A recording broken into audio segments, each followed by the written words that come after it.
Hey guys, tonight we are stepping away from the frantic pace of the modern world. Trading your high-speed internet for a slow-moving canoe and your GPS for a very temperamental brass compass. We're heading back to the 19th century, deep into the Canadian wilderness, where the trees are tall, the air is crisp, and the maps are mostly just blank spaces with "Here Be Dragons" vibes.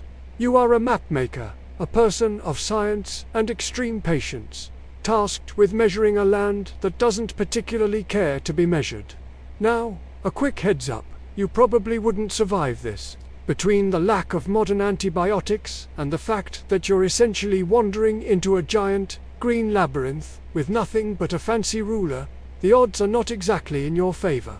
But tonight, we're ignoring the peril and focusing on the peace. So, before you get comfortable, take a moment to like the video and subscribe, but only if you genuinely enjoy what I do here. Also, I'd love to know where you're listening from. Drop your location and your local time in the comments. It's always lovely to see the global map of our little sleep community. Now, dim the lights, maybe turn on a fan for that soft background hum, and let's ease into tonight's journey together. You find yourself standing on a wooden dock that smells faintly of cedar and damp river silt. It's early morning, the kind of early where the sun hasn't quite committed to the day yet, leaving the world in a hazy, blue-grey wash. Your primary companion is a heavy oak chest, reinforced with iron straps, which contains the tools of your trade. It is incredibly heavy. You've packed your theodolite, your sextant, several bottles of iron gall ink, and enough parchment to wrap a small mountain. You've also packed a truly staggering amount of biscuits, hard dry things that could probably be used as makeshift building materials in an emergency. As you lean over the chest, checking the latches, you feel the weight of your coat. It's thick wool, slightly itchy against your neck, but it carries the scent of wood smoke and old paper. You look down at your boots, which are stiff and new, and you realize with a dry smile that by the time this journey is over, they will likely be held together by sheer willpower and pine resin. There's a certain humor in the way you've prepared for this. You've brought 3 different types of charcoal pencils, yet you've forgotten to pack an extra pair of socks. Prioritizing the art over the feet, a classic surveyor's mistake. Really, the dock creaks under your weight, a slow, rhythmic groan that matches the lapping of the water against the pilings. You begin the meticulous process of loading the chest into the center of your canoe. In the 1800s, mapmaking wasn't just about drawing lines. It was an exercise in extreme logistics. Every item in this chest has a purpose. There are chronometers that must be wound with the delicacy of a ticking heart, and copper plates that catch the dim morning light. You realize that you are carrying the collective knowledge of the Royal Geographical Society in a box that weighs roughly the same as a small pony. Historically, the 19th century mapping of the Canadian interior was a monumental task, often spearheaded by the Hudson's Bay Company or the Geological Survey of Canada. It was a time when men like David Thompson, who was famously called the mapmaker and traveled over 55,000 miles, were basically the human equivalent of a satellite. You feel a bit like Thompson now, though perhaps with less impressive facial hair. You're part of a tradition that turns the chaotic tangle of the woods into neat, orderly lines on a page. It's an arrogant pursuit, really, trying to tell a mountain where it stands, but there's a quiet dignity in it. A quirky detail you noticed while packing was the inclusion of a small, silver-plated snuff box, though you don't even use snuff. Your predecessor insisted it was essential not for the tobacco, but because the lid is so highly polished, it can be used as an emergency signal mirror, or, more likely, to check if you have something stuck in your teeth before meeting a local chieftain. It's these small, human touches that make the wilderness feel a bit less indifferent. You also have a pocket watch that gains precisely 4 minutes every day, a tiny mechanical quirk that you've already started to account for in your head. You pause, looking out over the water. The fog is thick, clinging to the surface of the river like a soft, white blanket. Somewhere out there is the Great Divide, a geological mystery that you are supposed to help solve. Historians still wonder if the early surveyors truly grasped the sheer scale of the terrain they were entering, or if they were fueled entirely by tea and a stubborn refusal to be lost. Did they see the map as a finished product, or just a snapshot of a world that was constantly shifting under their feet? You reach down and touch the rough grain of the oak chest. It's cold to the touch, dampened by the morning dew. You feel a strange sense of affection for this box. It represents order in a world of wilderness. You've tucked a few sprigs of dried lavender between the parchment sheets to keep the musty smell at bay, a small luxury that feels absurdly out of place here.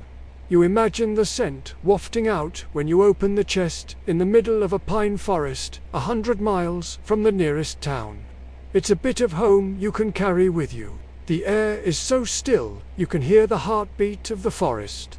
It's a low, thrumming sound, the wind in the needles, the distant call of a loon, the heavy splash of a fish jumping somewhere in the mist.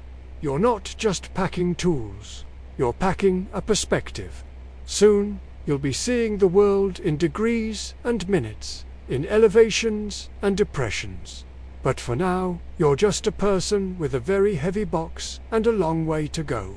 You give the chest one final pat, ensuring the iron latches are snug. You think about the ink. If one of those bottles breaks, your entire inventory of parchment will become an abstract painting. You've wrapped them in thick sheepskin, but the thought still makes you chuckle. Imagine coming back to London with a map that is just one giant blue smudge. And here, Your Majesty, is where I dropped the ink. It wouldn't go over well. The light is shifting now. The grey is turning to a pale, buttery yellow as the sun finally breaches the horizon. The trees on the far bank begin to emerge from the fog, looking like tall, spindly ghosts. You take a deep breath, filling your lungs with the scent of damp earth and cold water. It's time to move. The chest is secure. Your biscuits are mostly accounted for, and the river is waiting.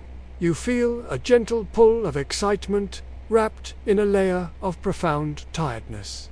It's the perfect state of mind for a mapmaker. You're ready to start the slow, rhythmic work of turning the unknown into the known, one ink stroke at a time. The transition from the solid, predictable creak of the wooden dock to the fluid, nervous energy of the canoe is a delicate business. You step into the center of the vessel with the grace of a newborn giraffe, feeling the cedar-strip hull dip and shiver beneath you. A canoe in the 19th century isn't just a boat. It's a living extension of the water. A thin membrane of wood and pitch that keeps you and your precious oak chest from becoming part of the riverbed. You settle onto the small cane seat, adjusting your wool coat so it doesn't bunch up, and pick up the paddle. It's carved from a single piece of ash, worn smooth by hands that have traveled these routes long before yours. The wood is cool and slightly damp, vibrating with the current as you dip the blade into the glass-like surface of the morning water. The morning sway is rhythmic and hypnotic. With every stroke, the canoe glides forward, trailing a soft, V-shaped wake that unfurls toward the banks like a ribbon of silver. You find yourself smiling at the absurdity of your dignity being entirely dependent on a piece of cedar no thicker than a coin. If you lean too far to the left to admire a passing heron, you and your scientific legacy are going for a very cold, very muddy bath. This is the reality of 19th century transit in the Canadian wilderness. It's a constant, low-stakes negotiation with gravity. You learn quickly that your hips must remain fluid, while your upper body remains a pillar of cartographic intent. The air out here on the water is different than it was on the dock. It's thinner, sharper, tasting of melted snow and crushed mint. As you paddle, the rhythmic thrum splash of the water becomes a heartbeat. It's the kind of sound that doesn't just fill your ears. It settles into your bones, slowing your pulse until you're moving at the exact speed of the river. You aren't in a hurry. You can't be. The wilderness doesn't recognize the concept of a deadline, a fact that would probably give your superiors back in the city a collective migraine. Out here, time is measured in the distance between two bends in the river or the gradual migration of a shadow across the bow. A well-documented historical fact is that the birch bark and cedar canoes used during this era were marvels of engineering. Originally perfected by indigenous nations like the Anishinaabe, the Wolastoqiyik, they were designed to be light enough to carry over lander process known as portaging, that you are currently trying very hard not to think about, and sturdy enough to navigate the treacherous rapids of the interior. Without this specific technology, the mapping of the continent would have been virtually impossible. You feel a deep sense of gratitude for the craftsmanship beneath you. It's a silent partnership. The canoe handles the physics of the water, and you handle the geometry of the land. There's a quirky detail about your particular canoe that makes you chuckle every time you look down. Carved into the gunwale near the bow is a tiny, crude depiction of a beaver wearing what appears to be a top hat. It was likely the work of a bored voyageur with a pocket knife and a sense of whimsy. It serves as a reminder that even in the face of grand, soul-expanding wilderness, humans will always find a way to be a little bit silly. You've nicknamed the beaver Sir Chomsalot, and you find yourself checking on him every few miles to make sure he's still enjoying the view. It's a small wooden anchor to your own humanity. As the fog continues to lift, the river reveals its secrets. You pass a stand of ancient white pines that look like they've been holding a secret meeting since the Middle Ages. The water is so clear in the shallows that you can see the speckled backs of trout darting over the river stones. You pause your paddling for a moment, letting the canoe drift. The silence here is profound. It's not an absence of sound, but a presence of stillness. You hear the soft clack of a stone shifting on the bank and the distant, metallic walk of a raven. It's a symphony played at a volume so low you have to hold your breath to hear the notes. Historians still wonder if the early explorers felt a sense of guilt while they were mapping these regions. By naming a mountain or a river on a piece of parchment, were they claiming it, or were they merely acknowledging its existence? There is a long-standing debate about whether the act of cartography was an act of discovery or an act of erasure, as many of these landmarks already had names and histories that stretched back thousands of years. As you sit in your canoe, looking at the towering cliffs, you feel less like a conqueror and more like a very small, very polite guest. The land feels ancient and indifferent to your ink and paper. The sway of the canoe begins to feel like a lullaby. You find yourself closing your eyes for a few seconds at a time, trusting the current. The sun is higher now, warming the back of your neck through your wool collar. You think about your office back in London, the cramped desks, the smell of coal dust, the endless ticking of the grandfather clock in the hall. It feels like a fever dream. Here, the only clock is the sun, and the only desk is your lap. You realize that your perspective is shifting. Back home, a mile is something you walk on a paved street to get a cup of tea. Here, a mile is a series of deliberate choices, a physical conversation with the earth. You reach out and trail your fingers in the water. It's shockingly cold, a sharp reminder that the river is fed by glaciers and hidden springs. The sensation wakes you up, but in a gentle way, like a splash of cool water on a tired face. You adjust your seat, feeling the slight ache in your shoulders from the morning's work. It's a good ache, the kind that tells you that you're actually doing something, rather than just existing. You look back at your oak chest, which is nestled securely in the center of the boat. It looks like a small, sturdy island of civilization in a sea of green. You pick up the paddle again, the motion now second nature. The canoe responds instantly, turning its nose toward a distant outcropping of granite. The river is beginning to widen, opening up into a broad valley where the light seems to bounce off the water in 1,000 dancing diamonds. You feel a sense of profound peace. There are no letters to answer, no bills to pay, no societal expectations to meet. There is only the paddle, the water, and the slow, steady rhythm of the morning sway. You are a dot on a map that hasn't been drawn yet, and for the first time in your life, you are perfectly okay with being lost. The river eventually slows its pace, broadening into a mirror-still basin where the water seems to stop moving entirely, as if holding its breath. This is where your real work begins.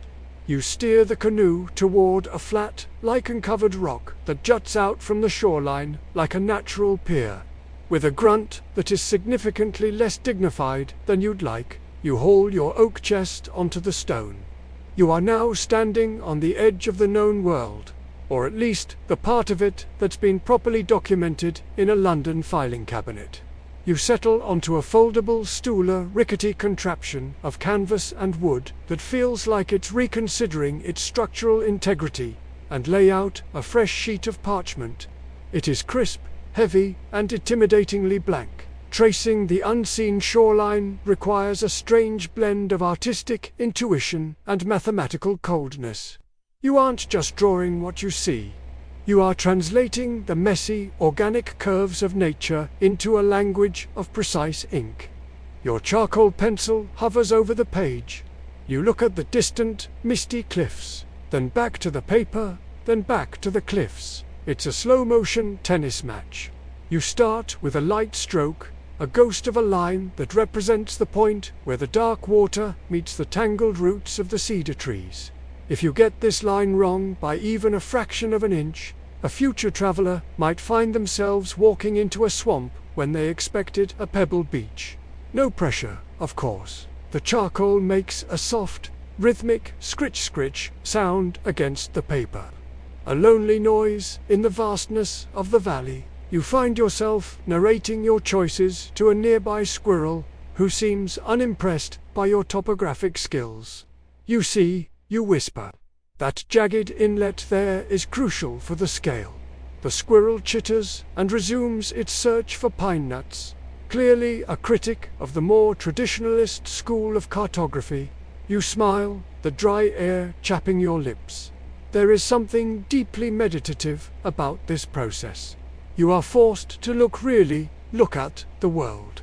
You notice the way the light catches the underside of the willow leaves and the specific, stubborn angle at which the granite slabs lean toward the north. A widely accepted historical fact of this era is that mapmakers relied heavily on dead reckoning and pacing to fill in the gaps between their astronomical observations. While you have fancy tools, a large portion of your map is built on the sheer physical memory of how many strides it took to cross a clearing, or how long it took to paddle against the wind.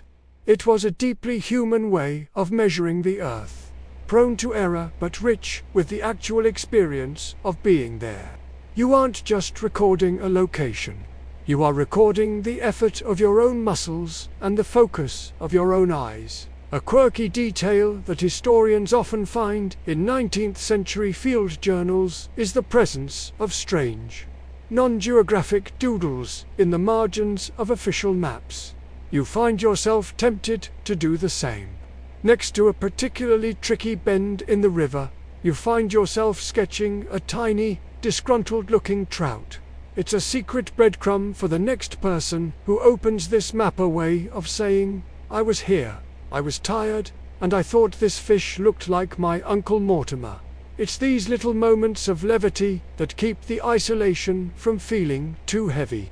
You've also noticed that your charcoal pencil is exactly the right length to be used as a makeshift hairstick to keep your bangs out of your eyes. a dual-purpose tool that the Royal Geographical Society definitely didn't mention in the manual. As you work, the mist begins to swirl round the base of the cliffs, partially obscuring the jagged horizon. This is the unseen part of your task. You have to use your knowledge of geological patterns to infer where the land goes when it disappears into the clouds. It's a bit like trying to finish a sentence that someone else started. You look at the slope of the visible ridge and project its line through the fog.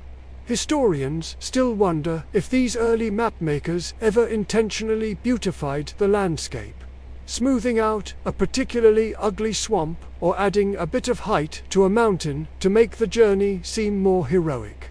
Was your map a literal truth or a curated story of the land? The silence is broken only by the occasional plop of a fish or the sigh of the wind through the tall grass. You feel the sun on your left cheek, a steady, warm presence that acts as your natural compass. You've been sitting for so long that a dragonfly has decided your knee is a perfectly acceptable place to rest. It's a vibrant, electric blue, a color so bright it looks like it was stolen from a different planet. You stop drawing, afraid to move and disturb your tiny guest. In this moment, the map doesn't matter. The parchment, the ink, the heavy oak chest, they all fade into the background. There is only the blue dragonfly and the quiet, breathing world. Eventually, the dragonfly zips away and you return to your task.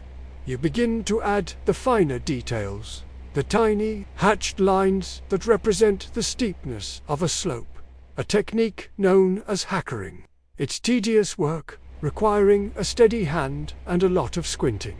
Your hand starts to cramp, so you take a moment to stretch, your joints popping in the stillness. You realize that you've spent 3 hours documenting a piece of land that is, perhaps, a mile long. At this rate, you'll be 94 years old by the time you reach the Pacific. The thought doesn't bother you as much as it should. There are worse ways to spend a life than sitting on a rock, trying to understand the shape of the world. You look back at your work. The blank parchment is now alive, with lines and symbols.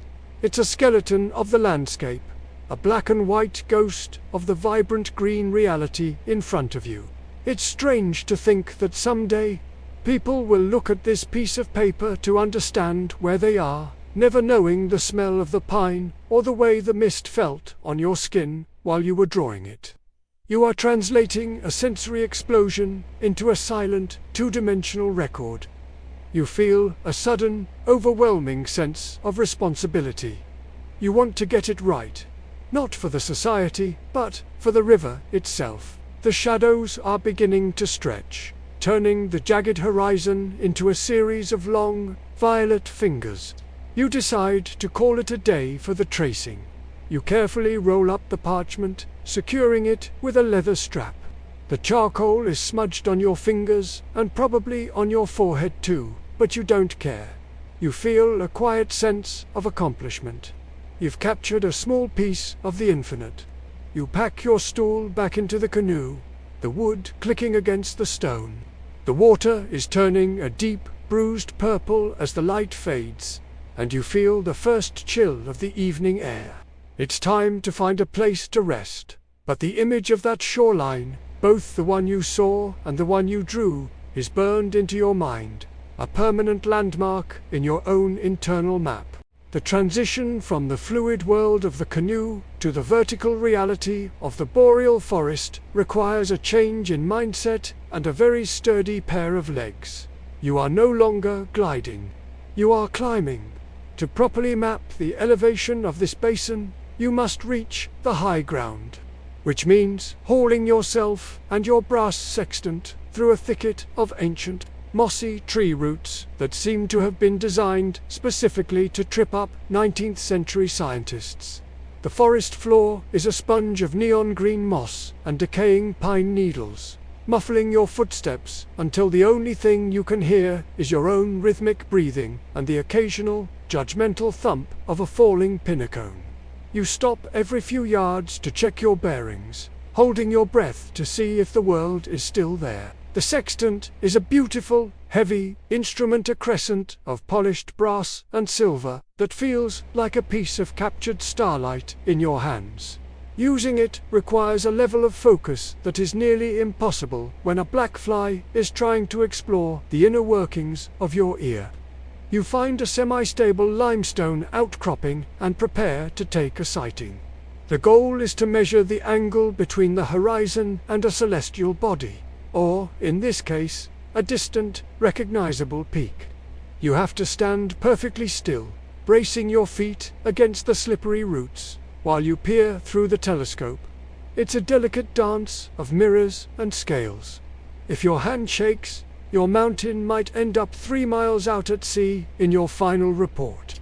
You've become quite good at holding your breath, turning yourself into a human tripod for the sake of accuracy. The art of measuring silence is something they don't teach you in the drafting rooms of London.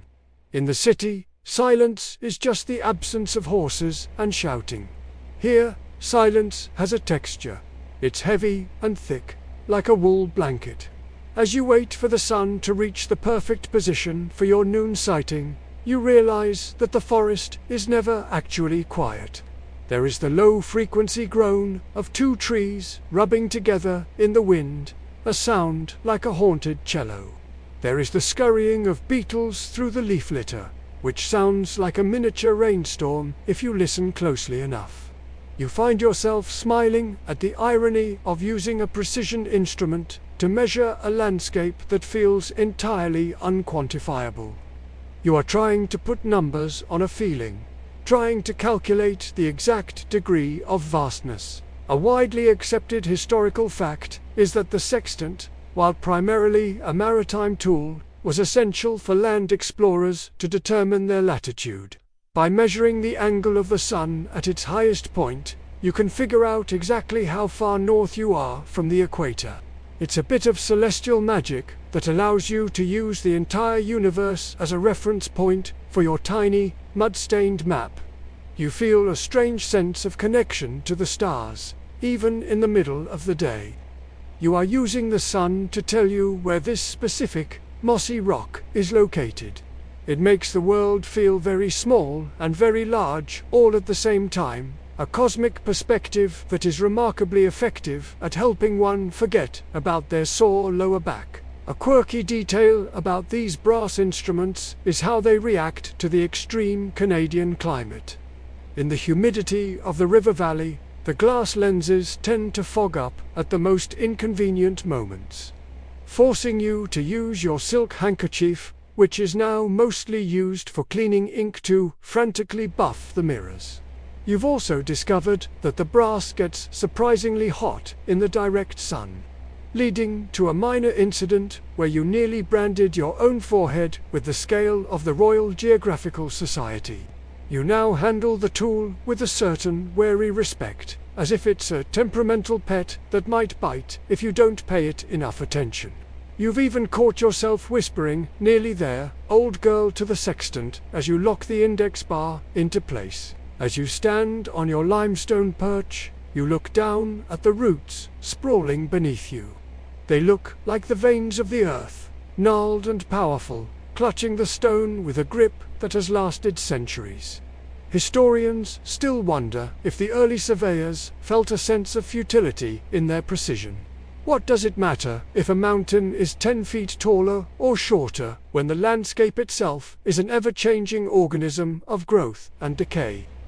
There is a debate among scholars about whether mapmakers saw themselves as recorders of a static reality, or if they understood that they were merely catching a single, fleeting moment in the life of a continent. To you, in this moment, the precision feels like a form of prayer, way of paying attention to the details that everyone else ignores. The sun finally hits its peak, and you click the sextant into place. The mirrors align, the sun's reflection kisses the horizon line, and you have your data. You quickly jot the numbers down in your leather-bound field book, the pencil lead scratching satisfyingly against the paper. The tension leaves your shoulders, and you allow yourself to sit down on a mossy log. The log is soft, almost like a sofa, and it smells of damp earth and mushrooms. You realize that you've been standing in a state of hyperfocus for nearly an hour. The forest seems to rush back in to fill the space you've cleared with your concentration. You watch a small, red squirrel dart across a root system, pausing to stare at you with black, bead-like eyes. It flickers its tail, clearly questioning your permit to be using such shiny objects in its territory. You offer it a small nod. "Just passing through," you murmur, "just making sure your tree is exactly where it's supposed to be." The squirrel seems unconvinced and disappears into the hollow of a cedar. You find that you're starting to prefer the company of the forest to the people back home. Trees don't ask you when the report will be finished. They just exist, providing a steady, green backdrop to your meticulous little life. The shadows are beginning to shift again, the light turning a deep, golden amber as it filters through the canopy. This is the golden hour, though, for a mapmaker. It's more like the impossible shadows hour. The long, distorted shapes make it difficult to judge distances. So you decide it's time to descend back to the canoe. You pack the sextant into its velvet-lined box with the tenderness of a parent tucking in a child. The brass is cool now. Having lost its midday heat, you feel a sense of quiet satisfaction. You know exactly where you are, at least in terms of degrees and minutes. As you begin the slow trek back down through the roots, you move with more care. The descent is always more dangerous than the climb, especially when you're carrying a month's salary in brass and glass. You find yourself stepping over the same mossy mounds you encountered on the way up, recognizing them like old friends. There is the root that looks like a sleeping bear. There is the stone that sparkles with mica. You are beginning to learn the map of your own path. By the time you reach the water's edge, your legs are heavy and your mind is light. You look back up at the ridge, a silent giant that you've now partially tamed with your numbers. The silence returns, but this time you feel like you're part of it. By the time you return to the water's edge, your stomach is making noises that rival the distant groan of shifting tectonic plates. It is time for the mapmaker's midday banquet, which is a very generous term for sitting on a damp log and wrestling with a piece of hardtack. You reach into your pack and retrieve a linen-wrapped bundle of what can only be described as edible masonry. Hardtack, a staple of 19th-century expeditions, is essentially a biscuit that has had all the joy and moisture baked out of it until it achieves the structural integrity of a sidewalk. You tap it against a rock to dislodge any overambitious Weevils' standard culinary procedure of the Irand. Prepare yourself for a meal that is less about flavor and more about a persistent battle of wills between your molars and the flour. The culinary mystery of hardtack is how something composed of only flour, water, and salt can taste so aggressively like nothing. It is the white noise of the food world. You take a cautious bite, or rather, you attempt to exert enough pressure to create a tectonic fault line in the biscuit. To eat this without shattering your teeth, you have to soak it in a tin mug of river water, or, if you're feeling particularly decadent, a bit of weak tea. As the biscuit softens into a sort of gelatinous mush, you find yourself contemplating the persistence of the local squirrels. A particularly bold specimen is currently perched on a nearby branch, watching your every move with a look of profound pity.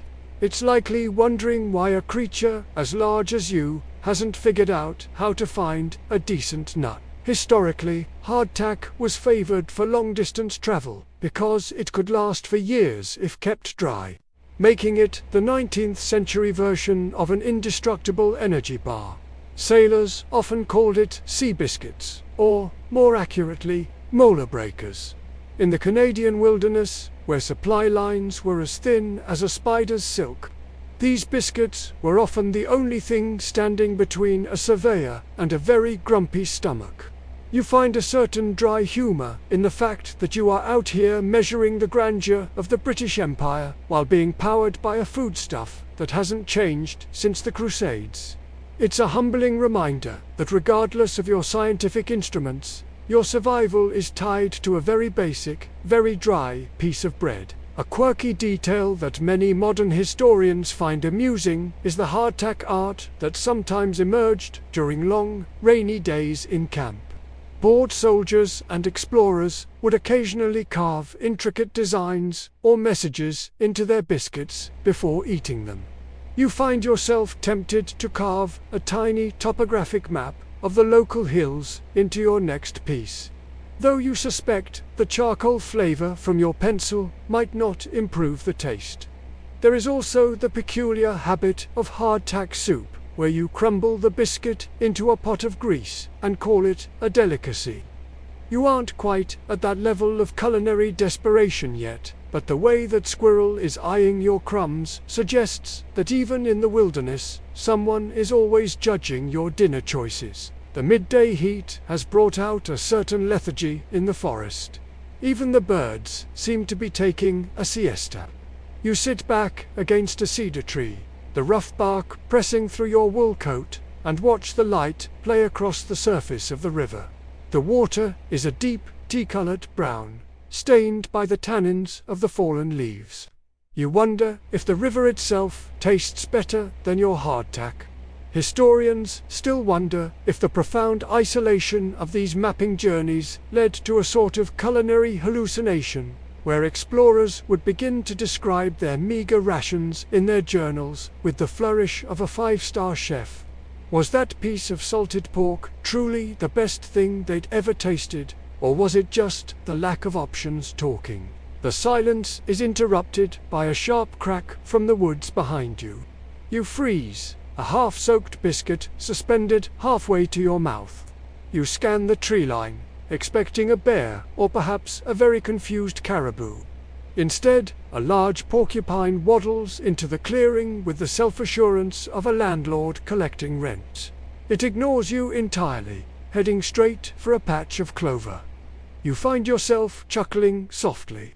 There is something deeply reassuring about a creature that just goes about its business, completely unimpressed by your presence or your cartographic ambitions.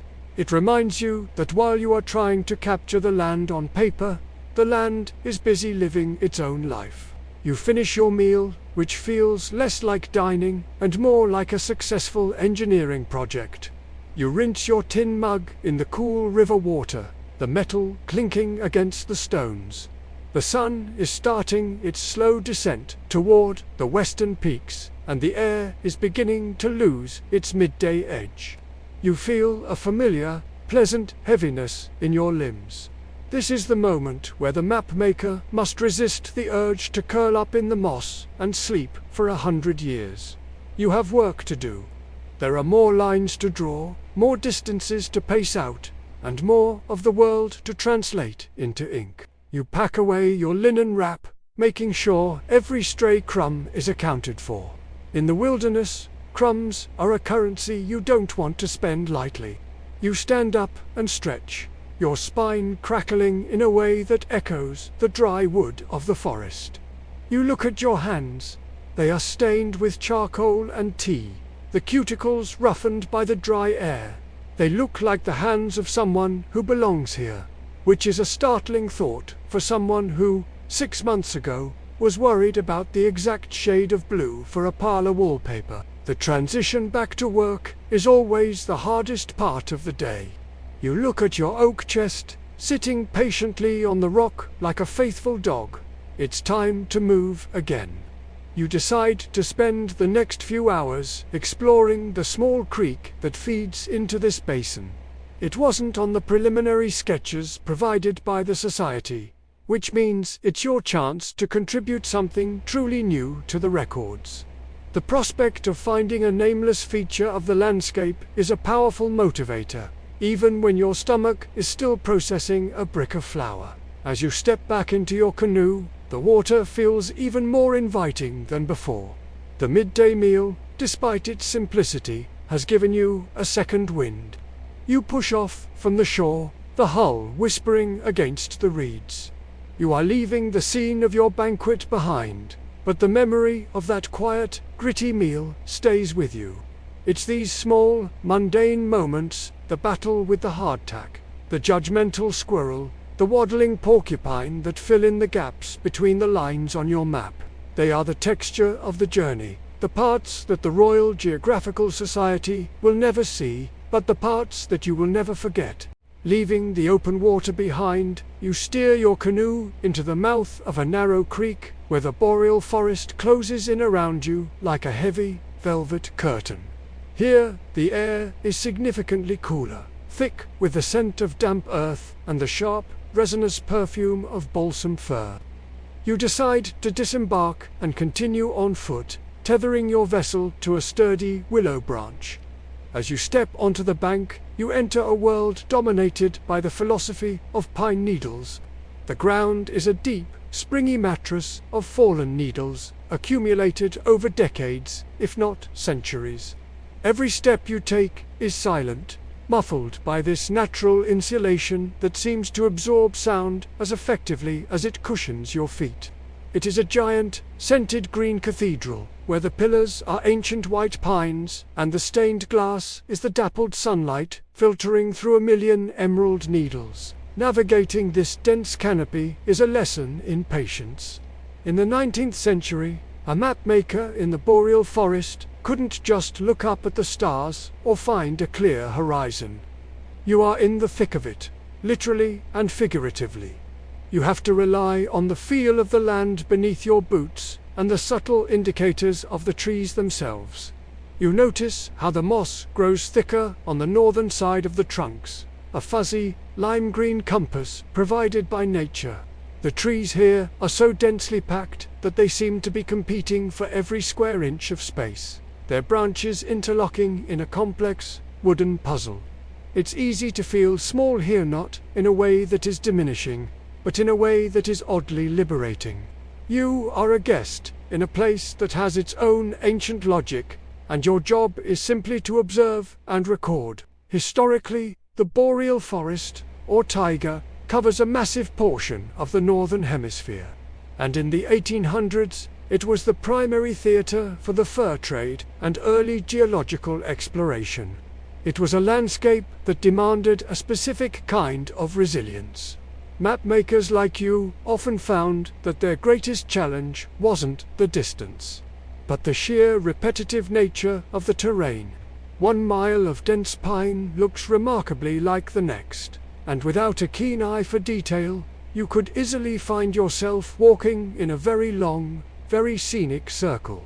You find yourself looking for characters among the trees, the one with the lightning-scarred trunk, the one that leans at a precarious 45-degree angle, or the one that appears to be hugging a large granite boulder. A quirky detail about 19th-century forest navigation was the use of blazing trees.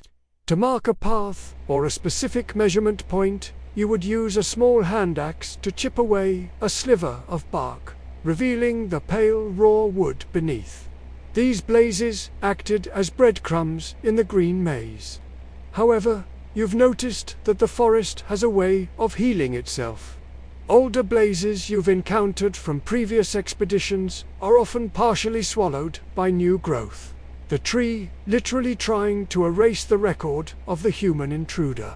It gives you a dry chuckle to think that while you are trying to write the history of the land, the trees are busy proofreading your work and deleting the parts they don't like. You've even started apologizing to the trees before you blaze them, a habit that would likely get you a very confused look back at the society. The forest floor is a treasure trove of tiny, quiet wonders. You find a patch of old man's beard, a pale, wispy lichen that hangs from the lower branches like the facial hair of a woodland wizard. It's incredibly soft to the touch, and you know from your journals that it's a sign of exceptionally clean air. You take a deep breath, letting the oxygen-rich air fill your lungs. It's a sharp contrast to the cold-choked fog of London. Here, the air feels like it's been scrubbed clean by 1,000 miles of needles. You also stumble upon a cluster of ghost pipes, strange, translucent white plants that don't need sunlight to grow, looking like delicate wax sculptures rising from the shadows. You stop to sketch them in the margin of your book, a small deviation from your topographic duties. Historians still wonder how much the silence of the pines affected the mental state of solo explorers. Some journals from the era suggest a phenomenon called bush madness, where the repetitive nature of the forest led to auditory hallucinations or a strange sense of being watched. You haven't quite reached the stage of hearing voices, though you did have a very spirited internal debate with yourself earlier about whether or not to name a small hill after your favorite brand of ink. There is a scholarly debate about whether the isolation of the forest led to better, more focused mapping, or if the lack of human contact made the maps more subjective and prone to the explorer's personal whims. You find a small clearing where a giant pine has fallen, creating a hole in the canopy that lets in a flood of golden light. In this spotlight, the dust motes and pollen dance in the air like tiny, golden insects. You sit on the fallen trunk, feeling the rough, scaly bark through your trousers. The wood is still warm from the sun. You realize that this single tree, now serving as a bridge for ants and a nursery for moss, might be older than the city you were born in. It's a humbling thought. You are a temporary visitor in a permanent world. You take out your compass, the needle dancing for a moment before settling on north with a quiet, magnetic confidence. The light in the forest is deceptive. It can make a ravine look like a shallow dip or a small creek look like a major river. You have to use your forest eyes, looking past the immediate wall of green to see the underlying structure of the land. You notice a slight rise in the ground to your left, suggesting a buried ridge of limestone. You follow it, your boots sinking into the soft needles with a satisfying hump. The smell of crushed pine is overwhelming now, a sharp, clean scent that clears your head and sharpens your senses. You feel a strange sense of belonging, as if the forest is slowly accepting your presence. As you walk, you find a weathered piece of wood that looks remarkably like a human hand reaching out from the ground. It's just a piece of driftwood carried by an ancient flood, but it gives you a start. You laugh at yourself, the sound echoing briefly before being swallowed by the needles. Getting a bit jumpy, are we? You mutter. The forest doesn't answer, but a breeze ripples through the high branches, causing the trees to hiss in a long, collective sigh. It's not an intimidating sound. It's more like the forest is settling into a comfortable position for the evening. You decide it's time to head back toward the water. The green cathedral is beautiful, but you don't want to be navigating its aisles when the lights go out. You follow your blazes and the feeling of the slope, moving with a rhythm that has become second nature. By the time you see the shimmering silver of the creek through the trees, you feel a sense of profound calm. The philosophy of pine needles has taught you that there is no need to hurry. The land has been here for eons, and it will be here tomorrow. You reach your canoe, the cedar wood looking warm and inviting. You've spent hours in the green, and while your map is only a few lines richer, your soul feels a lot more detailed. As you settle back into your canoe, the sun begins to hang lower in the sky, casting long, dramatic shadows that play tricks on the water's surface. But as the light mellows, a different kind of intensity rises from the riverbanks. You are about to engage in the Great Mosquito Negotiation, a ritual as old as the first person who ever dared to carry a piece of parchment into the Canadian interior. These are not the polite, singular mosquitoes of a London garden. These are the elite frontier forces of the insect world, a buzzing, shimmering cloud that views your exposed neck as a five-star dining establishment. You attempt to maintain your professional poise, sitting upright with your paddle held just so. but it is difficult to look like a dignified representative of the Royal Geographical Society when you are frantically waving a cedar branch around your head like a conductor having a breakdown. The sound is the first thing that gets to you, a high-pitched, collective whine that seems to vibrate at the exact frequency of human frustration. In the 19th century, your defensive options are tragically limited. You have no pressurized sprays or electric zappers.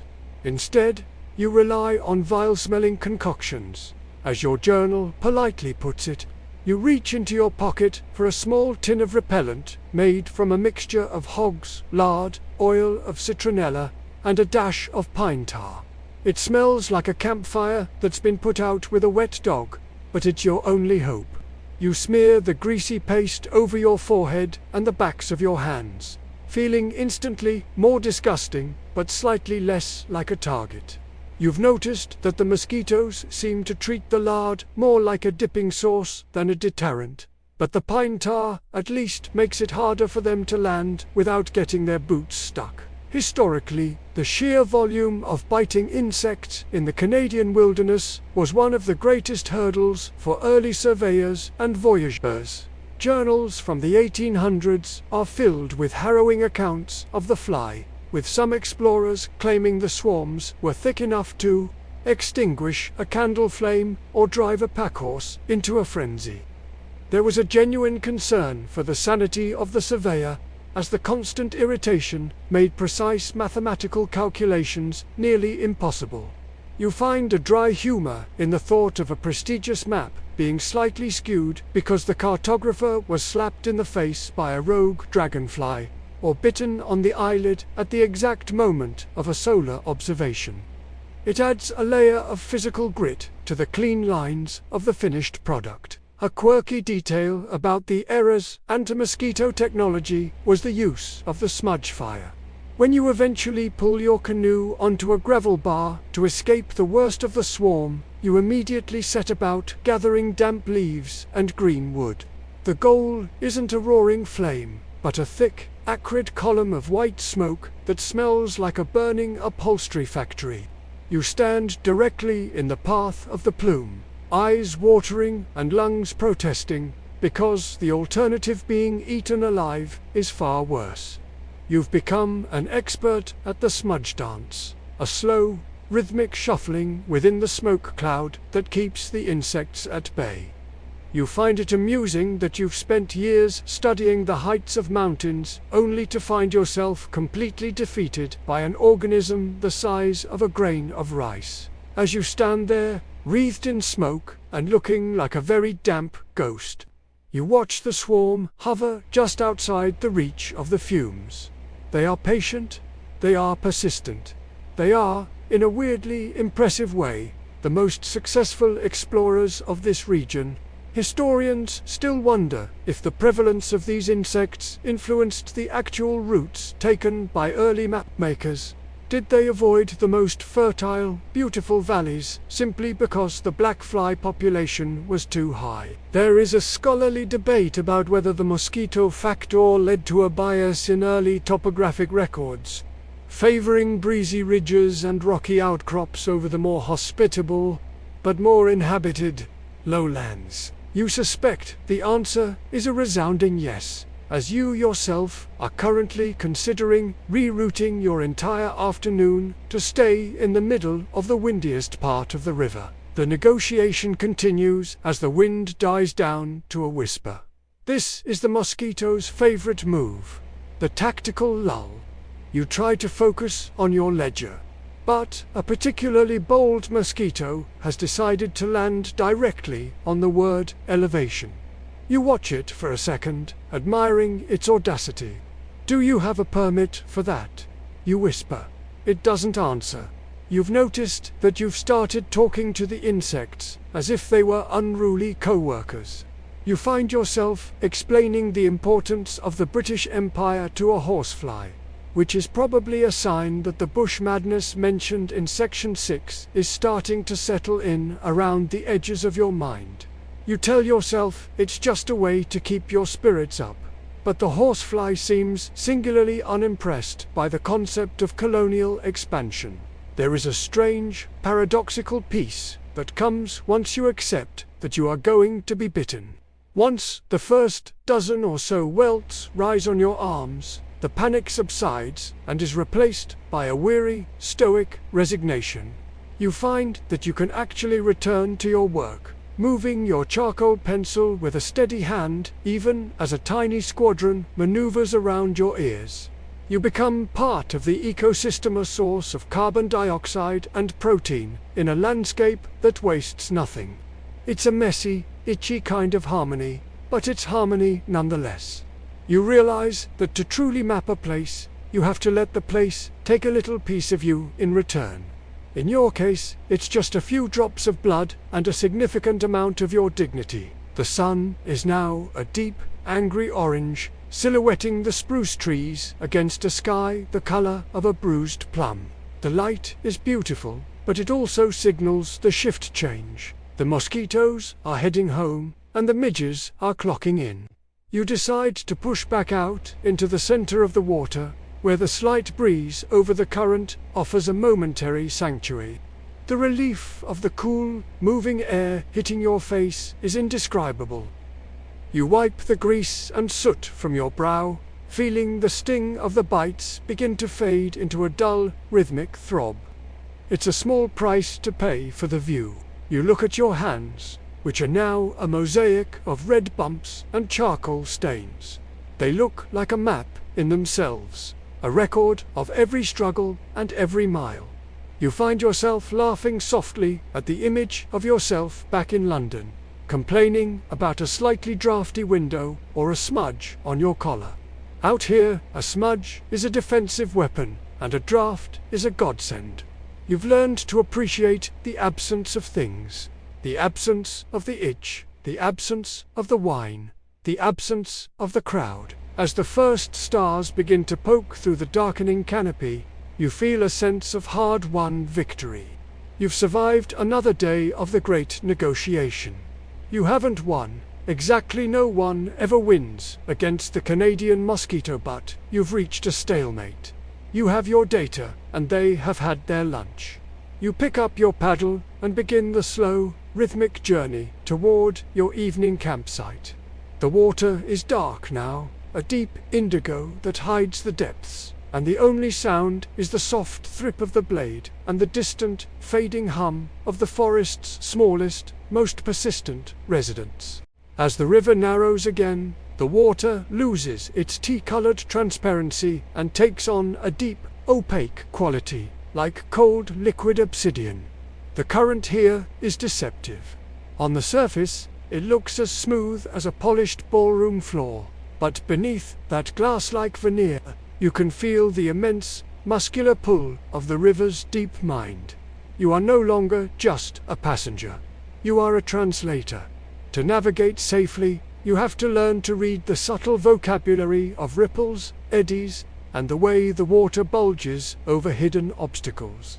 In the 19th century, this wasn't just a skill, it was a survival necessity. You lean forward in your canoe, your eyes scanning the surface with the intensity of a scholar reading a rare manuscript. A slight V-shape in the water, pointing upstream, tells you there's a sleeper rock just inches below the surface, waiting to turn your cedar-strip hull into a pile of very expensive kindling. You've learned that the river speaks in a language of pressure and release. When the water hits a bend, it piles up against the outer bank, carving out deep, cool pools where the largest trout hide. On the inner curve, it deposits silt and gravel, creating gentle, sloping beaches that invite you to rest. You find yourself adjusting your paddle stroke instinctively, leaning into the tongue of the current, that smooth, fast-moving V of water that marks the deepest, safest channel through a set of rapids. There is a profound sense of satisfaction when you hit it perfectly. The canoe accelerates, the water hissing against the sides, and for a few seconds you feel a weightless, soaring sensation, as if you and the river have finally come to a mutual understanding. A widely accepted historical fact is that the river systems were the highways of 19th century Canada. Long before the first rail was laid or the first road was cleared through the bush, the water moved everything: people, furs, supplies, and information. Mapmakers like you were essentially the highway engineers of the era, marking the dead water, stagnant areas, the whitewater rapids, and the vital portages, the overland paths where you have to carry everything. You realize that your map isn't just a drawing of a landscape. It's a manual for motion. You are documenting the flow of life through the continent, recording where the earth allows us to pass and where it demands we get out and walk. A quirky detail about reading the river is the phenomenon of the dancing bubbles. You've noticed that in certain stretches, tiny clusters of white foam dance on the surface in complex, geometric patterns. Early voyageurs often joked that these were the river's spirit messages, but as a man of science, you know they are caused by the aeration of water over distant falls. Still, you find yourself watching them with a certain whimsy. You've noticed that if the bubbles cluster to the left, the channel is usually deeper on the right.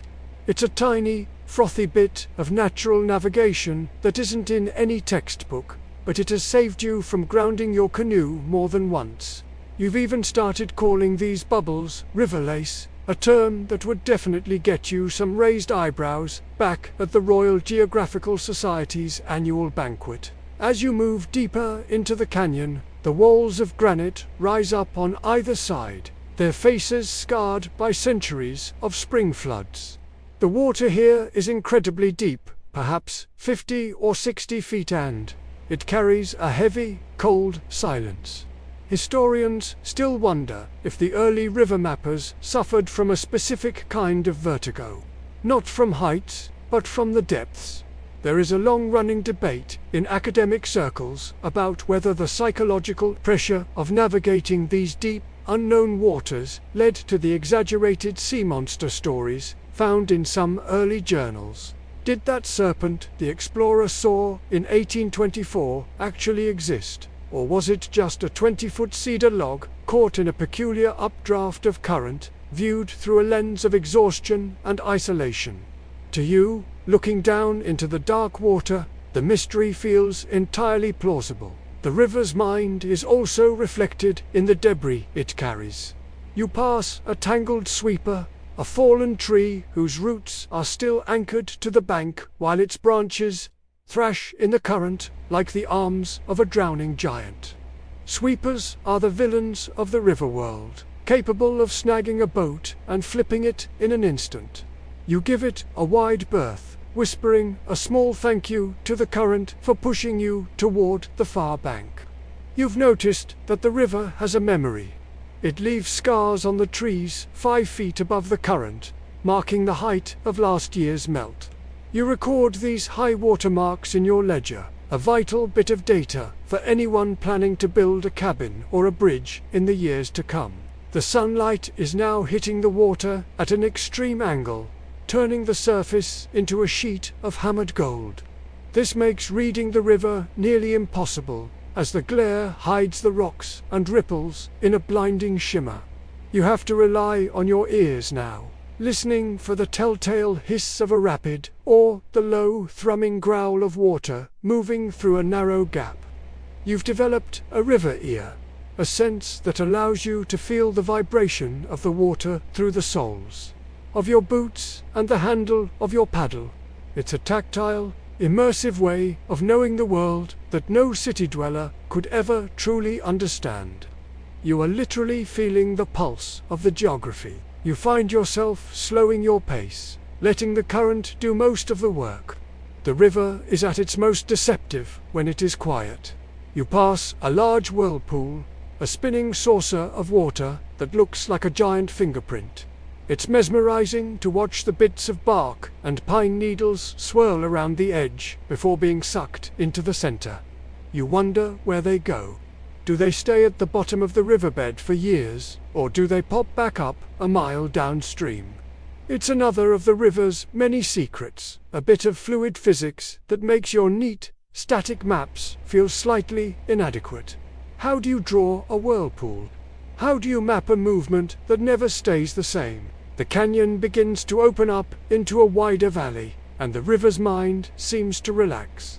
The current slows, the deep feeling dissipates, and you are back in the realm of shallows and reeds. You feel a sense of relief, but also a slight pang of loss. The deep water stretches demand a level of presence and focus that is almost addictive. They force you to be entirely in the now, because the later is entirely dependent on your ability to read the next 10 feet of water. You adjust your seat, feeling the cool dampness of your trousers, and take a long, slow breath of the evening air. You look back at the canyon as it disappears behind a bend. The river continues its long, slow conversation with the stones. A dialogue that has been going on since the glaciers retreated. You've added a few more pages to your ledger, a few more lines to your map, but you know you've only caught a fraction of the river's true intent. As you paddle toward the approaching dusk, you feel a deep respect for this moving mind. It is a teacher that never repeats a lesson, a road that builds itself as it goes, and a companion that, for all its power, has seen fit to let you pass through one more time. As the light turns to a soft, hazy violet, you pull your canoe into a small, sheltered cove where the water is as still as a fallen mirror. Your physical mapping for the day is largely done, but the mental mapping continues. You pull out your ledger of tiny wonders, a smaller, more personal notebook that isn't for the Royal Geographical Society's eyes. This is where you record the things that don't fit into the rigid boxes of latitude, longitude, and elevation. While the official map captures the skeleton of the world, this ledger captures its heartbeat. You sit on a flat, slate rock, the stone still radiating a ghost of the afternoon's warmth, and watch a single dragonfly hover inches above your ink bottle. It is a vibrant, electric blue, its wings moving so fast they become a shimmering blur of iridescent lace. In the 19th century, the line between scientist and artist was beautifully blurred. To be a good mapmaker, you had to be a master of observation, which often led to a deep, secondary obsession with botany and entomology. You spend the next 20 minutes trying to capture the exact shade of that dragonfly's wings. It isn't just blue, it's the color of a summer sky reflected in a mountain lake, with a hint of metallic silver along the edges. You realize that you've spent more time looking at this one insect than you spent measuring the last 3 miles of riverbank. There is a quiet humor in the way your priorities shift when the sun goes down. Back in the city, you were a man of important things. Here, a dragonfly's wing is the most important thing in the world. Historically, many 19th century explorers were polymaths who felt a moral obligation to record everything they saw.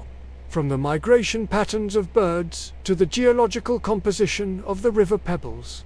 Some of the most famous maps of the era are accompanied by hundreds of pages of these tiny wonders, providing a holistic view of the wilderness that a simple topographical chart never could. You are part of this tradition, acting as a sensory bridge between the Canadian bush and the lecture halls of London. You find it amusing to think of some stiff-collared professor peering through a magnifying glass at your sketch of a particularly fluffy bumblebee, trying to find a grand colonial meaning in something so inherently joyful. A quirky detail about these personal ledgers is the way they often became pressed flower galleries. You flip through your previous pages, seeing the flattened, translucent remains of wild columbines, twin flowers, and the occasional four-leaf clover.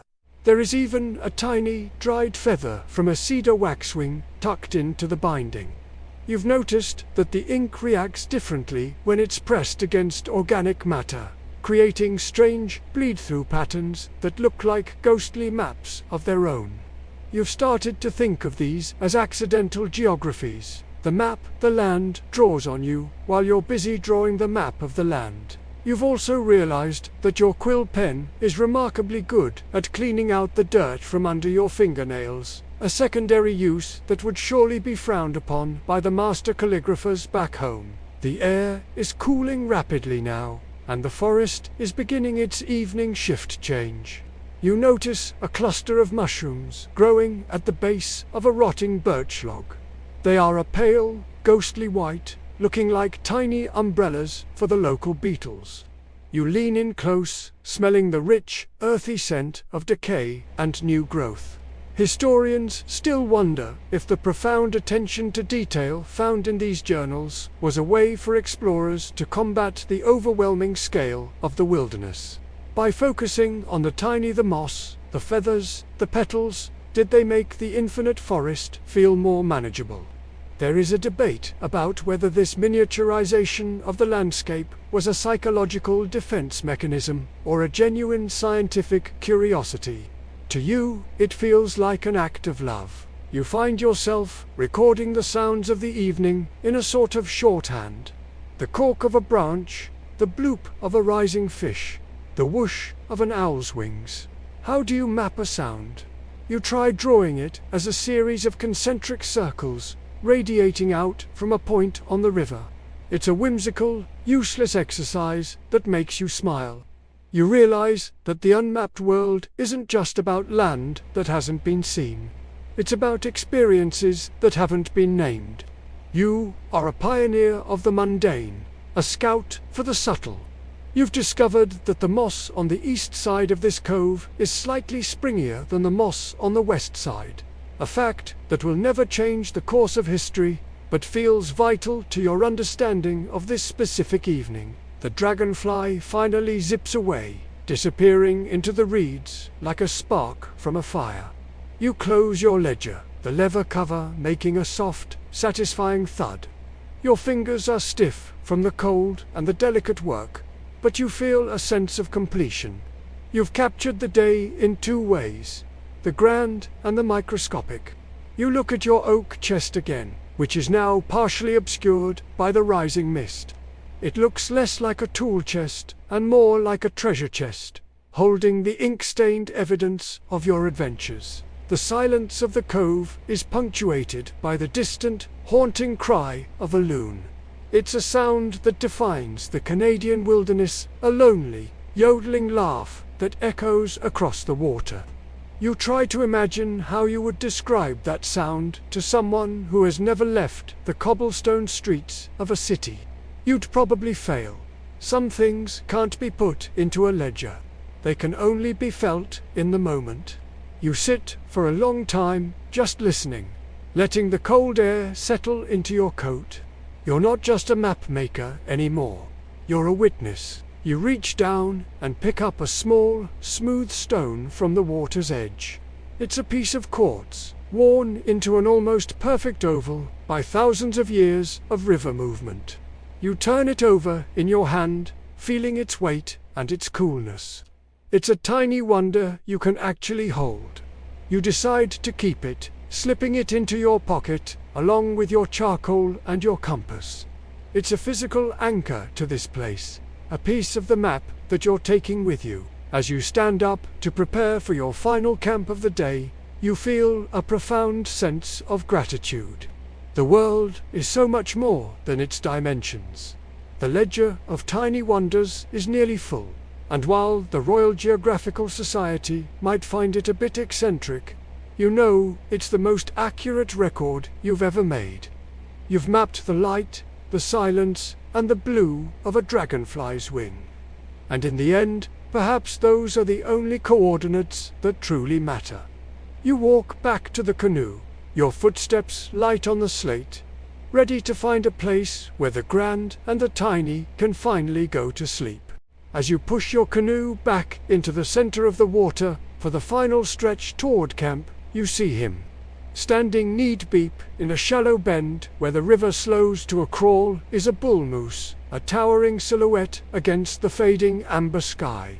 He is a patient giant, a creature that seems less like an animal and more like a sentient piece of the landscape that simply decided to grow legs and a massive set of velvet-covered antlers. You freeze your paddle mid-stroke, water dripping from the blade in a slow, rhythmic plink-plink. The moose doesn't bolt. He doesn't even flinch. He just turns his great, heavy head and fixes you with a dark, steady gaze.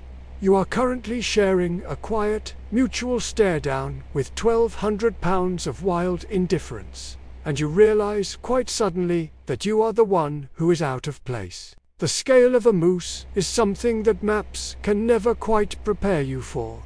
In your ledger, you might mark abundant wildlife, but that doesn't capture the way the air seems to displace when he moves.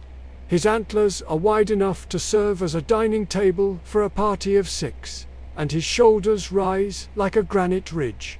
You sit perfectly still, trying to radiate peaceful cartographer rather than intrusive stranger. It's a moment of profound connection, a silent negotiation between two explorers. You are measuring the land with brass and glass. He is measuring the land by the taste of the willow shoots and the scent of the coming frost.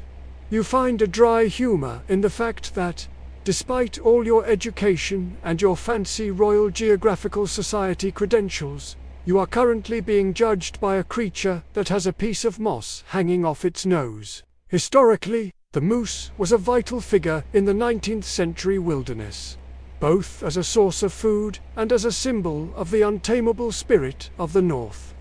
For mapmakers, encountering these animals was a frequent, if startling, occurrence.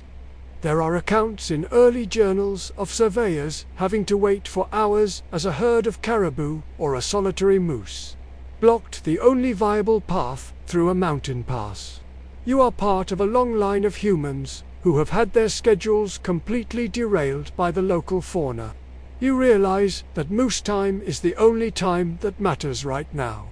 If he wants to stand in the river for the next 40 minutes contemplating the reflections, you are going to sit in your canoe and watch him do it. A quirky detail you've noticed about the moose is its surprisingly dainty way of walking through the muck. For such a massive beast, he moves with a strange, high-stepping grace, his cloven hooves splaying out to keep him from sinking into the silt. You've also noticed that he seems to be followed by a small, persistent cloud of gnats, which he occasionally dismisses with a slow, regal shake of his head. You find yourself relating to this. You and the moose are both just trying to do your jobs while being bothered by the same tiny, buzzing co-workers. You've even given him a name in your head, the Honourable Minister of the Shallows. It seems fitting for a creature with such a stoic, bureaucratic air of authority. As the minutes tick by, the moose lowers his head to take a long, slow drink from the river. The ripples from his muzzle spread out in perfect concentric circles, intersecting with the wake of your canoe. Historians still wonder how much these close encounters with large animals influenced the folklore of the mapping expeditions. In many journals, the moose is described with a sense of awe that borders on the mythological the ghost of the woods, or the king of the muskeg. There is a debate among scholars about whether these encounters provided the explorers with a sense of companionship in the lonely wilderness, or if they served as a humbling reminder of their own vulnerability. To you, it feels like both. You are less lonely for having seen him, but you are also very aware that he could flip your canoe with a casual shrug of his shoulders. The moose eventually finishes his drink and looks back at you one last time. There is no fear in his eyes, only a deep, ancient curiosity. He lets out a low, huffing sounder, sort of good luck with your little drawings, grunt, and slowly turns to wade back toward the dark wall of the forest. You watch the water cascade off his flanks, sounding like a small waterfall. As he disappears into the trees, the silence of the river feels heavier, as if he took a bit of the atmosphere with him. You pick up your paddle again, feeling a strange sense of loss. The minister has concluded the meeting, and you have been dismissed. You find yourself reflecting on the patience of the wilderness. Everything here moves at its own necessary speed. The moose doesn't hurry. The river doesn't rush, and the trees don't fret about the winter. It's only humans who feel the need to break the world down into minutes and miles. You look at your watch, the one that gains 4 minutes a day, and realize you've stopped caring about the error.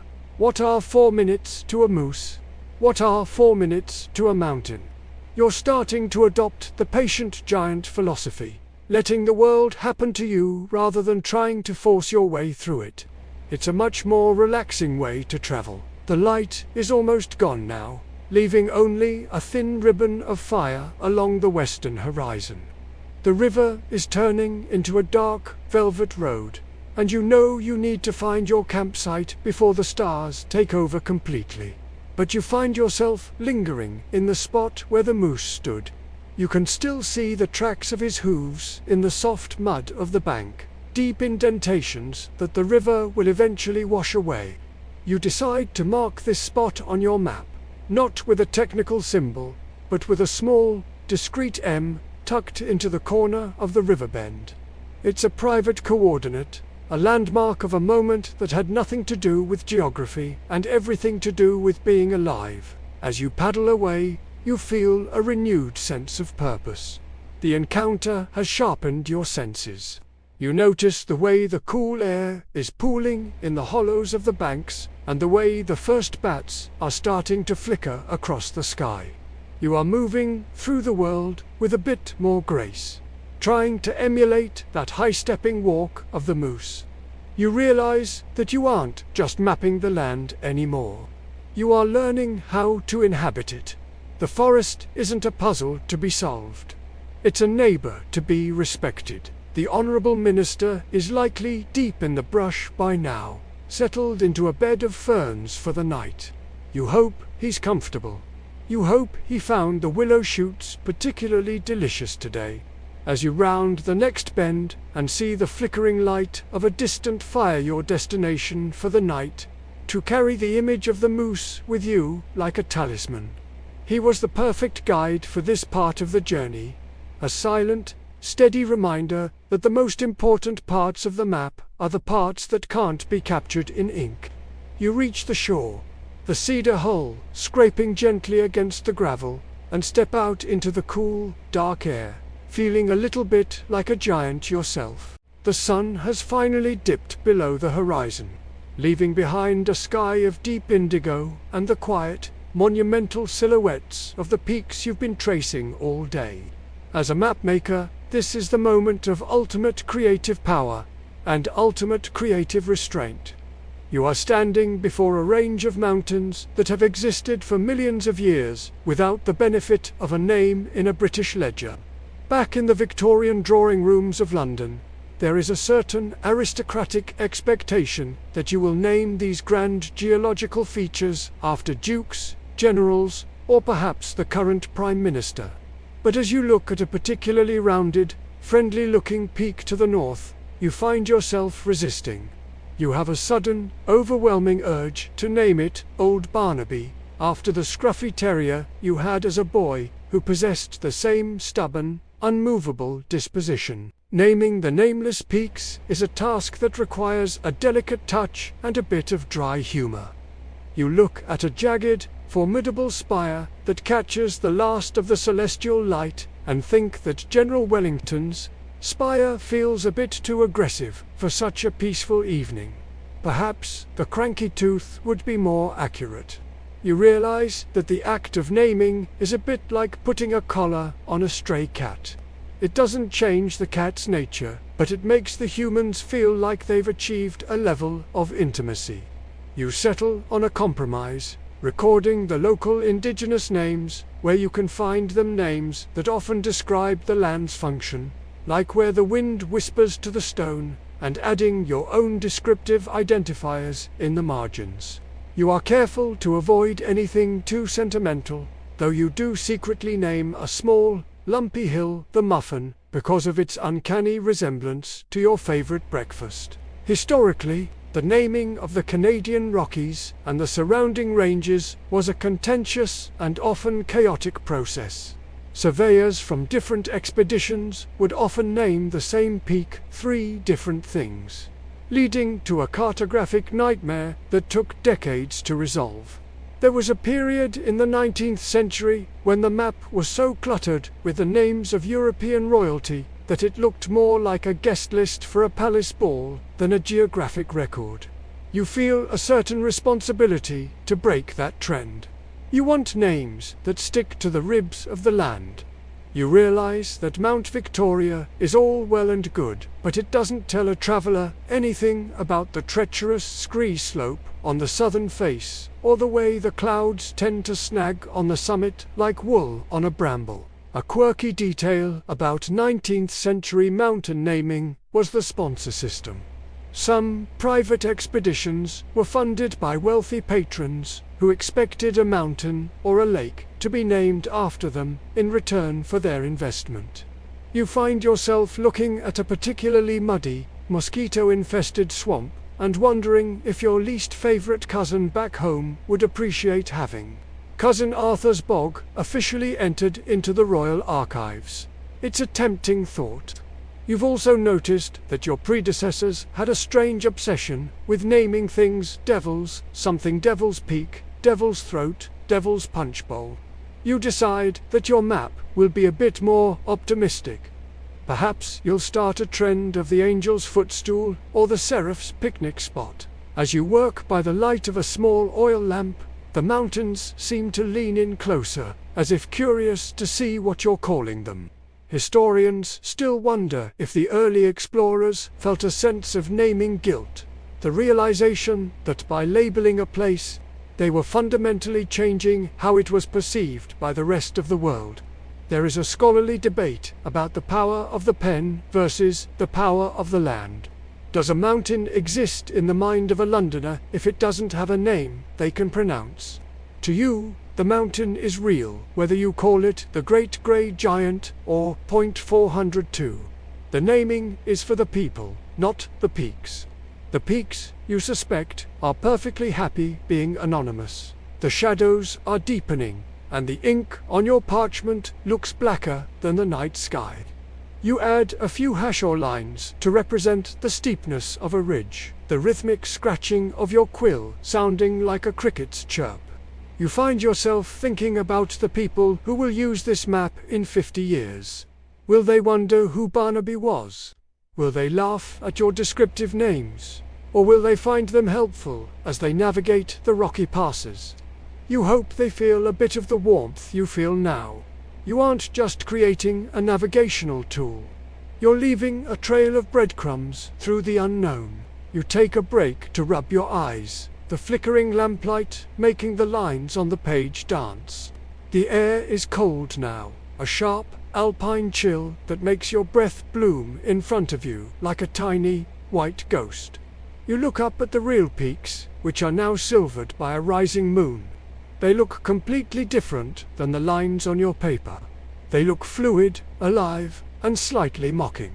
You realize that no matter how many names you give them, they will always belong to the wind and the snow. Your map is just a polite suggestion of where the world might be. A widely accepted historical fact is that many of the English names we use for Canadian landmarks today were actually mistranslations of much older names. A river named Coldwater might have originally been the river that sings in winter. You try to capture a bit of that poetry in your own notes. You record a small sapphire-colored lake as the Blue Eye and a jagged ridge as the Dragon's Spine. These names feel more honest than Mount Smith or Lake George. They acknowledge the personality of the landscape, the way it makes you feel when you're standing in its shadow. You finish the section, blowing gently on the ink to help it dry. The map of the peaks is complete, at least for this valley. You feel a sense of relief, as if you've finally introduced yourself to your neighbors. "Good night, Barnaby," you whisper to the rounded peak. "Good night, Dragon's Spine." The mountains don't answer, but the wind picks up, whistling through the pine needles in a way that sounds suspiciously like a sigh of contentment. You pack your ink and parchment away, the leather of your satchel cold to the touch. As you prepare to climb into your bedroll, you look at the stars. They don't have names either, at least, not ones that they've agreed to. They just shine, indifferent to the labels humans put on them. You realize that the best parts of the world are the parts that remain a little bit mysterious. You've named the peaks, but you haven't solved them. And as you drift toward sleep, you're glad for that.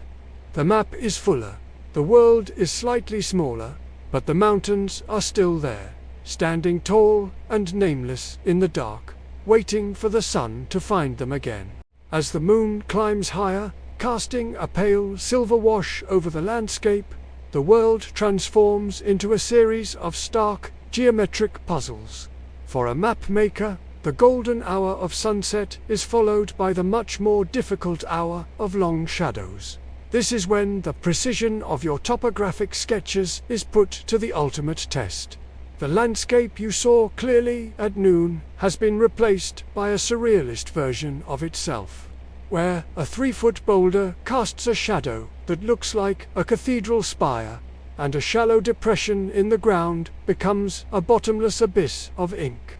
You sit by your small campfire, the light flickering against your parchment, and realize that you are now mapping the interplay of light and dark as much as the earth itself. The precision required at this hour is maddeningly elusive.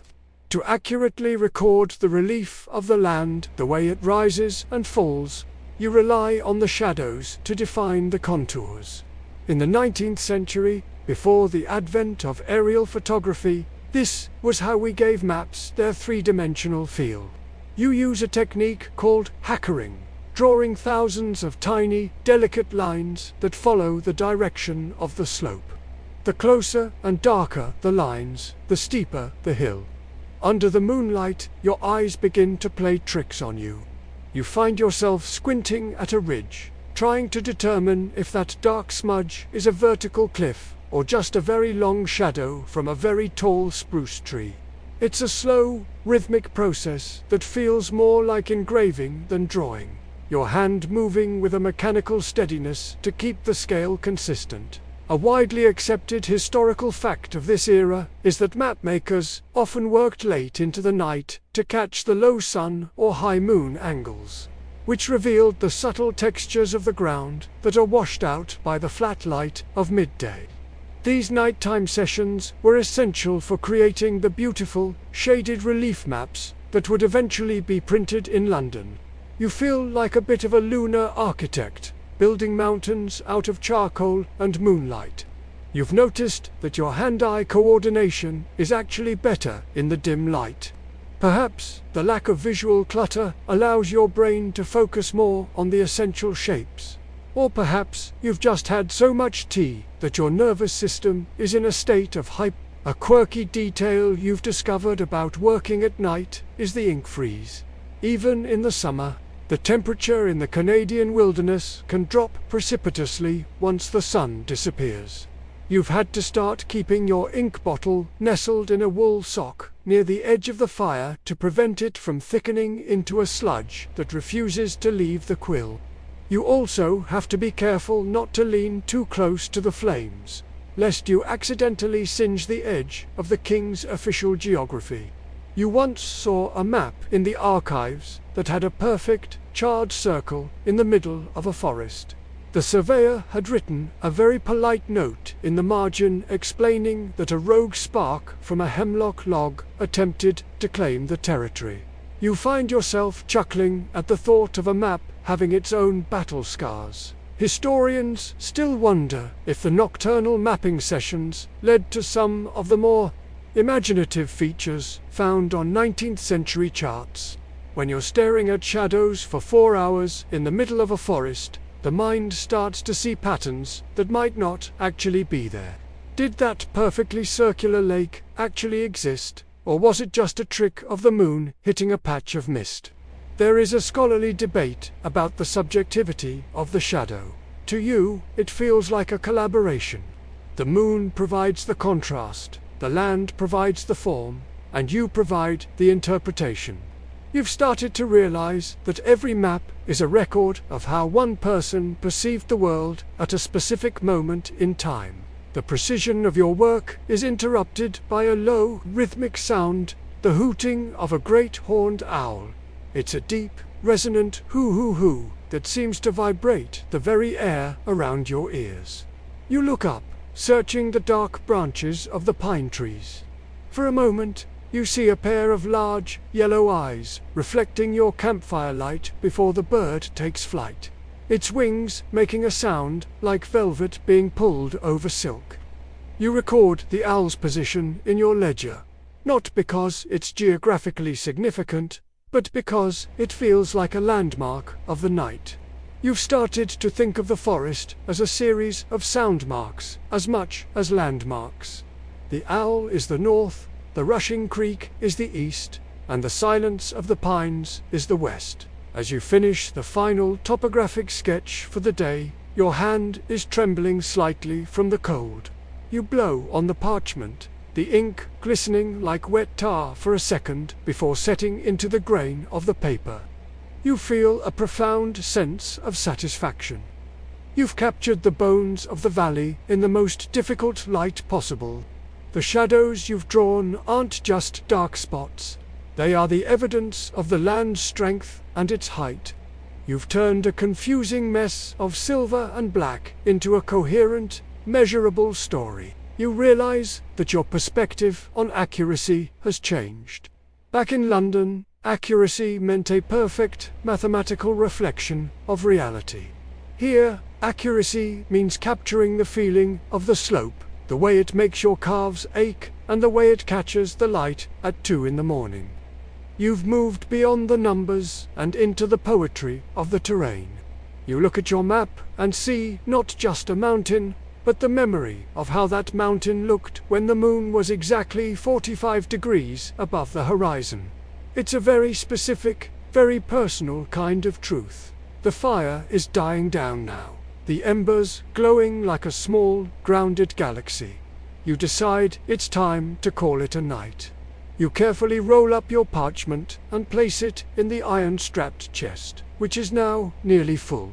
The metal feels freezing to the touch, a sharp reminder that the night is no longer your office.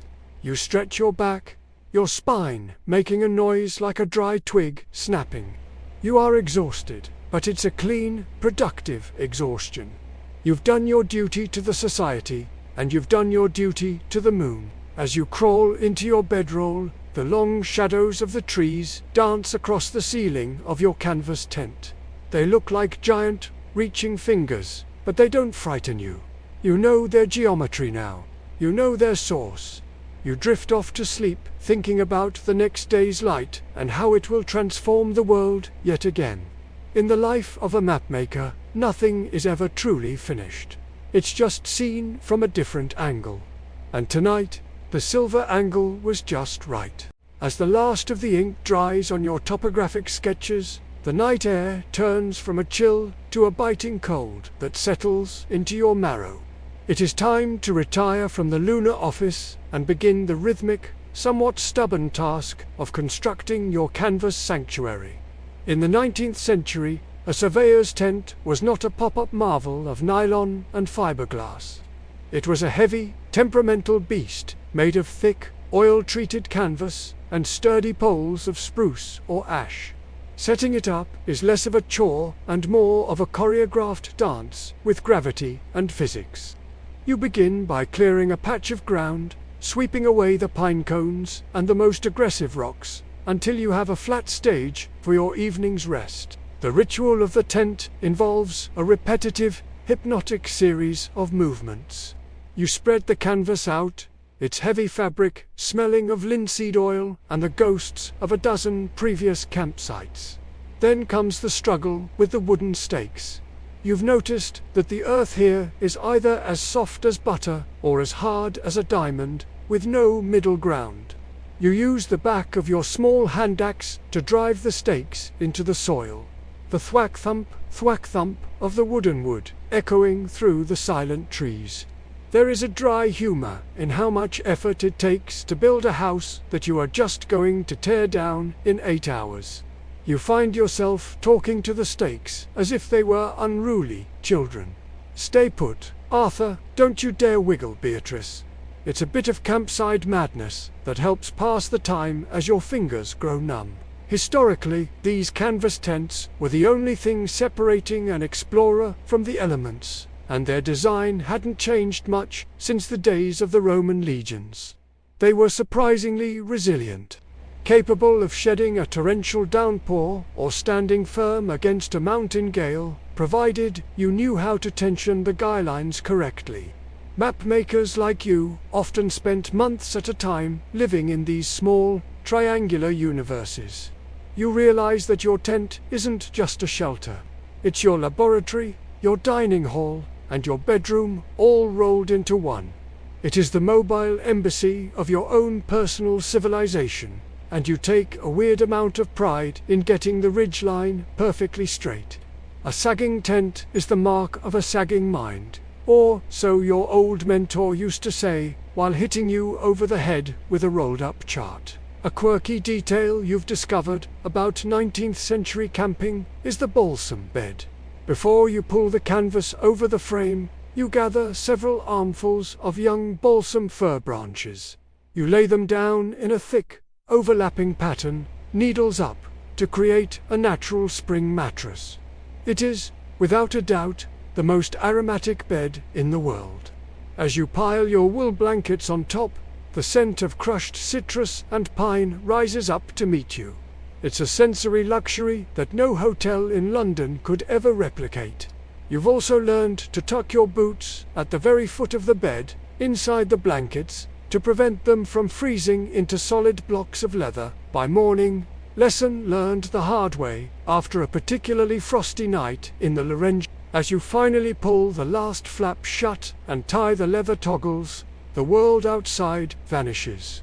The canvas walls muffle the wind and dim the moonlight, leaving you in a cozy, amber-hued cocoon. Historians still wonder if the tent life of early surveyors led to a specific kind of domestic nostalgia. There are accounts of men carrying small, useless trinkets from Homer, porcelain saucer, a silk ribbon, a framed silhouette of a wife just to make the canvas feel more like a parlor. You have your own, a small, brass snuff box that now holds your spare, graphite leads. It's a tiny, metallic bridge to the world of tea and gossip you left behind. There is a debate among scholars about whether this attachment to domesticity made explorers more resilient, or if it made the isolation harder to bear. To you, it just makes the night feel a bit warmer. The tent has its own internal climate. Your breath creates a tiny fog that rises toward the peak, and the smell of the damp canvas begins to compete with the balsam. You light a single candle, its flame dancing in the slight draft that sneaks in through the floorboards of the earth. You watch your shadow on the tent wall, a giant, flickering version of yourself. You look like a pioneer from an old storybook. You realize that you've spent the day shrinking the world down onto a piece of paper, but now, inside the tent, the world has expanded again. Every rustle of the leaves outside sounds like a major event. Every snap of a twig is a mystery to be solved. You spend a few minutes doing your evening accounts, making sure your pencils are sharpened and your ink is capped tight. The rhythmic she of the sharpener is a comforting, domestic sound. You've noticed that your hands, which were shaking from the cold 10 minutes ago, are now steady and warm. The canvas sanctuary has done its job. It has transformed the wild, infinite night into a manageable 10 by 10 space. You feel a sense of profound safety, even though you know there's only a few millimeters of fabric between you and the great northern silence. It's a psychological victory as much as a physical one. A widely accepted historical fact is that many of the most accurate maps of the 19th century were actually refined inside these tents.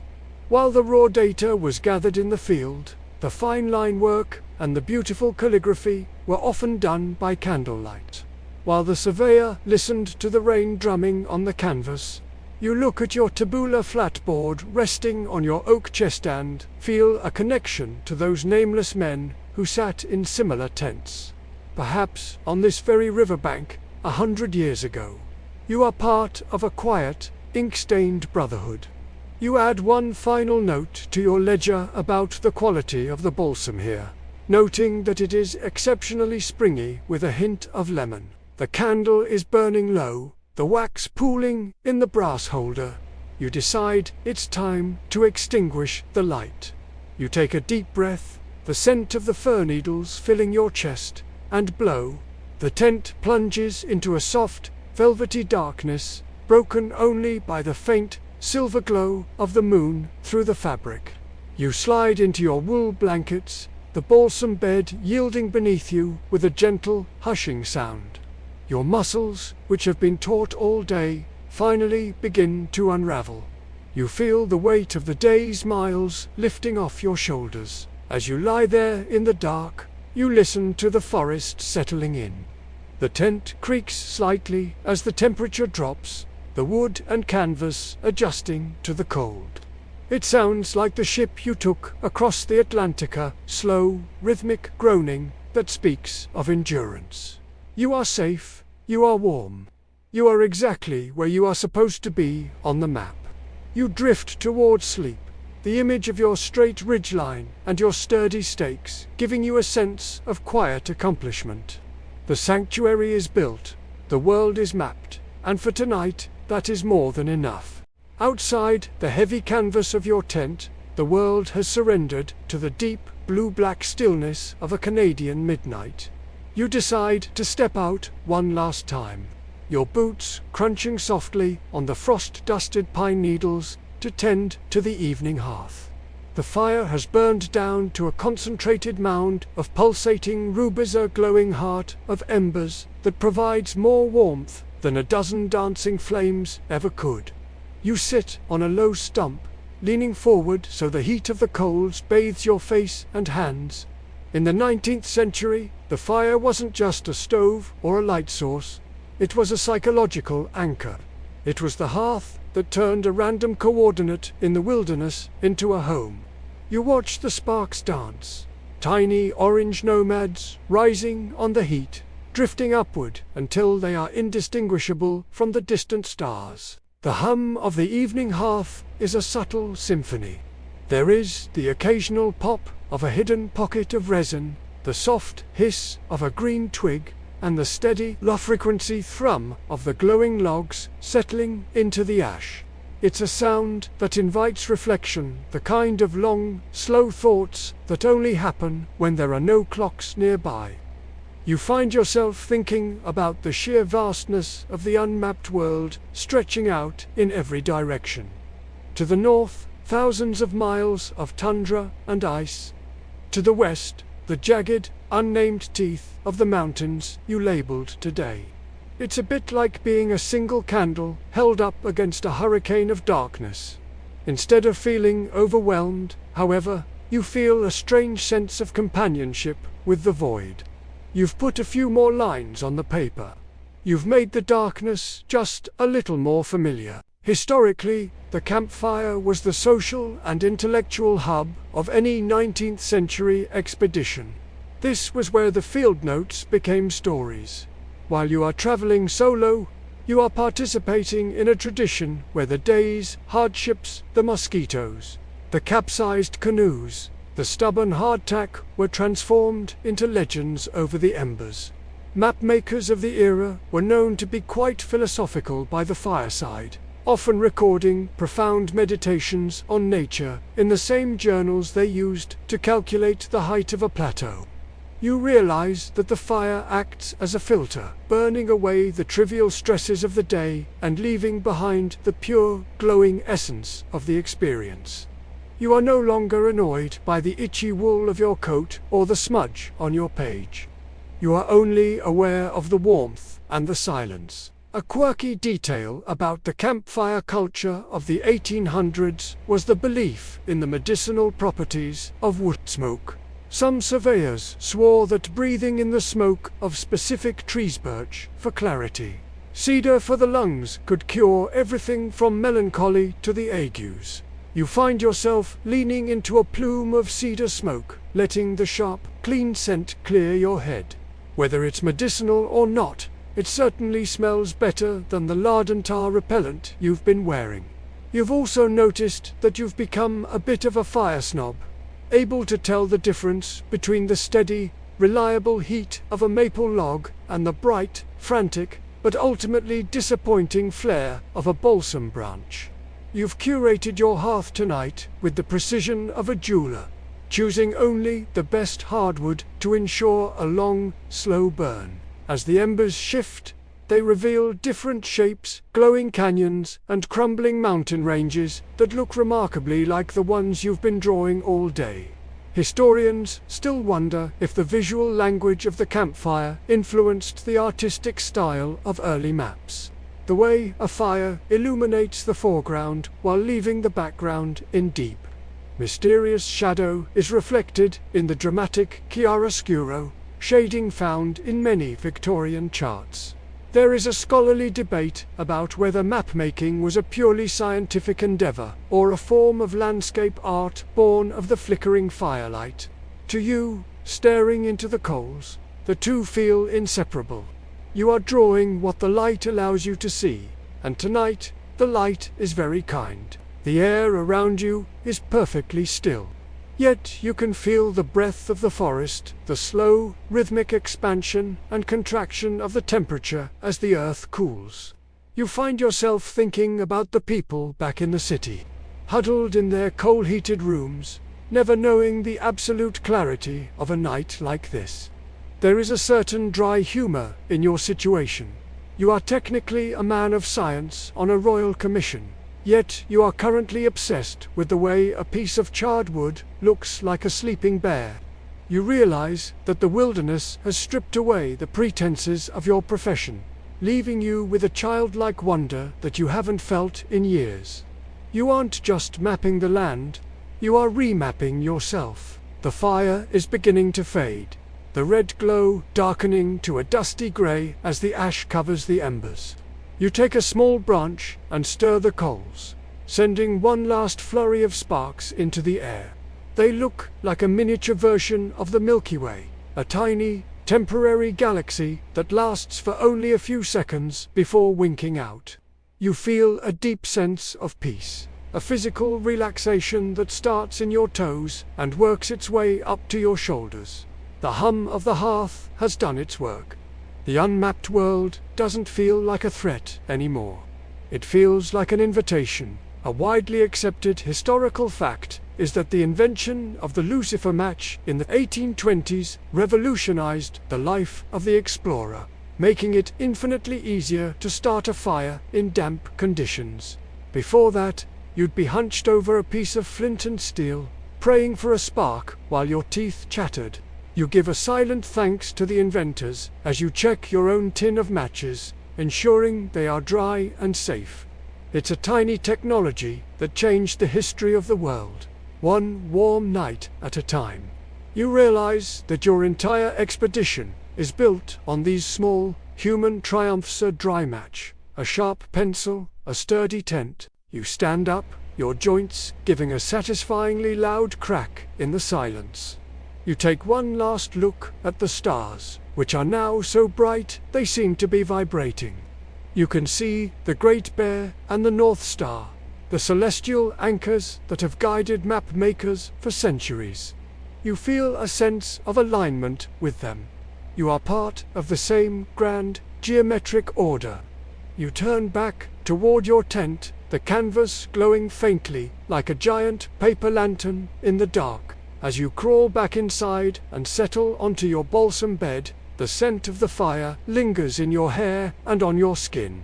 It's a comforting, ancient smell that speaks of safety and survival. You listen to the last few pops of the fire outside, the sounds getting further and further away as you drift toward the edge of sleep. The hearth is quiet, the world is vast, and you are tucked away in your tiny, warm corner of the map. Tomorrow is a long way off, and for now, the embers are enough. You wake one final time before dawn, not because of a sound, but because the cold has reached a level of crystalline purity that demands your attention. You sit up on your balsam bed, the needles giving off a faint, sleepy scent of citrus, and reach for your final sheet of parchment. This is the moment where the journey coalesces. The oil lamp flickers with a weary yellow light, casting a glow over your ink bottle and the various curiosities you've collected. The smooth quartz stone, the cedar waxwing feather, and the silver snuff box. Your hands are steady now, practiced in the art of the slow, deliberate line. Outside, the world is a study in deep indigo, but inside the tent you are finalizing the connection between the earth and the ink. The process of finishing the map is a quiet, meditative labor. You are no longer just tracing shorelines. You are adding the soul to the geography. You ink in the delicate, swirling patterns of the rapids you read yesterday, and the small, discreet M where the Honourable Minister of the Shallows stood in the river. Each stroke of the quill is a callback to a physical sensation: the spray of the water, the itch of the wool, the smell of the smudge fire. You find a strange humour in the fact that your ink stains have become a secondary map on your own skin. Your cuticles are permanently dyed a shade of surveyor's blue, a badge of honour that would probably make a London tailor faint, but one that makes you feel profoundly at home here. A widely accepted historical fact of 19th century cartography is that the final, clean copies of field maps were often works of art as much as science. Surveyors took immense pride in their lettering, the way they curved the names of rivers to match the flow of the water, or the decorative flourishes they added to the compass rose. You spend a long time on your compass rose, adding a tiny, whimsical beaver in a top hat at the southern point, a secret nod to Sir Chomsalot and the humour required to survive the bush. It's a human touch in a world of cold coordinates, a reminder that maps are made by people who get tired, get hungry, and occasionally find beavers hilarious. A quirky detail about the final stages of mapping in this era was the varnishing process. To protect the map from the inevitable dampness of a return journey, some surveyors would coat the paper in a light wash of thinned resin or even a mixture of egg whites. You decide to use a bit of your remaining beeswax, rubbing it gently over the most critical areas to create a water-resistant seal. As you do, the map takes on a soft, honey-colored sheen, and the smell of the hive mixes with the smell of the forest. It's a tactile, sensory experience that makes the parchment feel like a living thing. You've noticed that your map now weighs slightly more than it did when it was blank, as if the weight of the mountains and the trees has actually been transferred onto the page. As you work, the first light of dawn begins to filter through the canvas, a pale, milky grey that makes the stars in your ink look even darker. Historians still wonder if the pre-dawn clarity experienced by these explorers was a result of the extreme oxygen levels of the forest, or a form of meditative trance brought on by the isolation. There is a scholarly debate about the liminal space of the map, the moment when the land and the drawing are perfectly aligned in the mind of the creator. To you, it feels like a long-held breath finally being released. The mountains outside are still there, vast and indifferent, but they are no longer strangers. You've shaken hands with the dragon spine and shared a meal with old Barnaby. The celestial map of the stars is fading now, being replaced by a gradient of rose and gold. You look at your paper, then up through the tent flap at the sky. For a moment, the two maps, the ink and the starlight, seem to mirror each other perfectly. You feel a sense of profound alignment. You aren't just a visitor here, you are a witness to the order of things. You pack your quill into its velvet-lined case with the same reverence you'd give a holy relic. The ink is dry. The map is finished.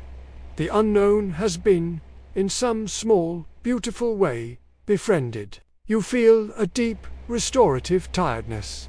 the kind of exhaustion that doesn't demand sleep, but rather a quiet, motionless peace. You've paddled the rivers, negotiated with the mosquitoes, and built a sanctuary in the pines. You look at the oak chest, now locked and ready for the long journey back to civilization. It holds the evidence of your life for the last month, the wonders, the struggles, and the lines that turn a wilderness into a home. You realize that while you are bringing the map to the world has left an even deeper map on you. The sun finally breaks over the eastern ridge, a sudden, blinding flash of light that turns the frost on the trees into a billion tiny diamonds. You step out of the tent, the air tasting like cold silver, and take one last, long look at the valley. The river is a ribbon of fire, the pines are a wall of emerald, and the mountains are giants waking up from a long sleep. You don't need your instruments to see it now. You know exactly where you are. You are here. You close your eyes for a moment, letting the warmth of the new sun hit your face. The journey of the pen is over, and the journey of the heart is full. You feel a sense of profound safety, wrapped in the vastness of the land.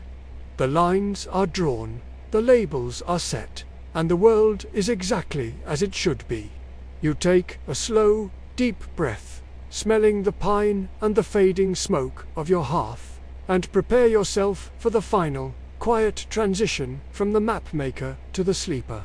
Now, as the ink settles into the grain of the parchment and the sun begins its slow, warm climb over the ridge, it is time for you to let go of the day's labor. Feel the weight of the wool blankets pressing gently against your shoulders, a soft and steady embrace that anchors you to the earth. Imagine the scent of the balsam needles beneath you, rising in a slow, fragrant cloud that fills your lungs with the essence of the forest, sharp, clean, and deeply peaceful. The sounds of the wilderness are softening now. The river has become a distant, rhythmic hum, like the heartbeat of the land itself, pulsing at a slow and steady pace. Let your breath follow that rhythm, drawing in the cool, silver air and releasing it in a long, effortless sigh. With every exhale, feel the tension leaving your hands, the hands that held the quill and the compass, now resting still and heavy at your sides. The mountains you named are standing guard in the distance, silent and eternal, watching over your sanctuary. The shadows have retreated, replaced by a soft, golden light that blurs the edges of the world. There is nothing left to measure, nothing left to name, and nowhere else you need to be. You are part of the landscape now, as steady as the granite and as calm as the still water of the cove. The map is complete, and your journey has reached its quietest point. Let the image of the flickering campfire sparks fade into the stars, and let the stars fade into a soft, velvet darkness. You are safe, you are warm, you are deeply, profoundly rested.